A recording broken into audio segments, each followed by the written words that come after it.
আতাস কর্তৃক আয়োজিত আজকের সম্মানিত সভাপতি, মঞ্চে উপস্থিত নেতৃবৃন্দ, সামনে উপস্থিত আতাসের সদস্যবৃন্দ, আসসালামু আলাইকুম।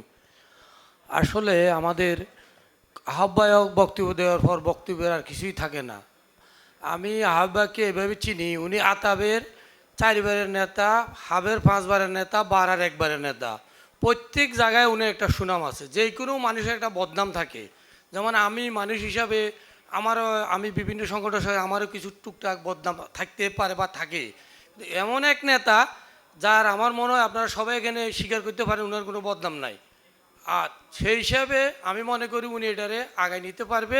তার সাথে আমাদের হারুন ভাই জীবনে অনেক নেতাই উনি ওই যে ভিতরে মানে স্টেজে না যায় উনি দূরে থাকে, অনেক নেতাই উনি বা অনেক সংগঠনের সাথে জড়িত ছিল, কিন্তু এইবারে দেখলাম এইখানে উনি স্টেজে আসে, ঠিক টাইমে চলে আসে।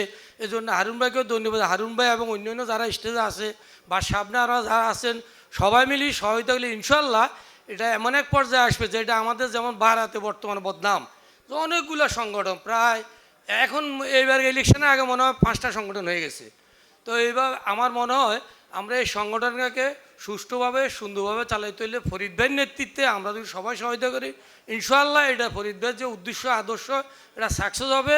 বীজ যদি ভালো হয় তাহলে ধান ভালো হয়। আমি মনে করি ফরিদ ভাই অত্যন্ত পরীক্ষিত। আমি যেমন আমাদের বর্তমানে এই যে ইলেকশনের সম্বন্ধে অনেকে বলছে বারার ইলেকশন, ফরিদ ভাই কোনো ইলেকশন করবে না।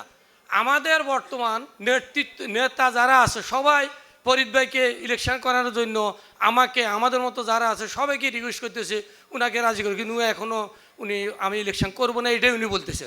তাহলে একটা ভালো মানুষকে সবাই চায়। আমি মনে করি ফরিদ ভাইয়ের নেতৃত্বে আতাস এগিয়ে যাবে। এই বলে আজকে আমার বক্তব্য শেষ করছি। আসসালামু আলাইকুম।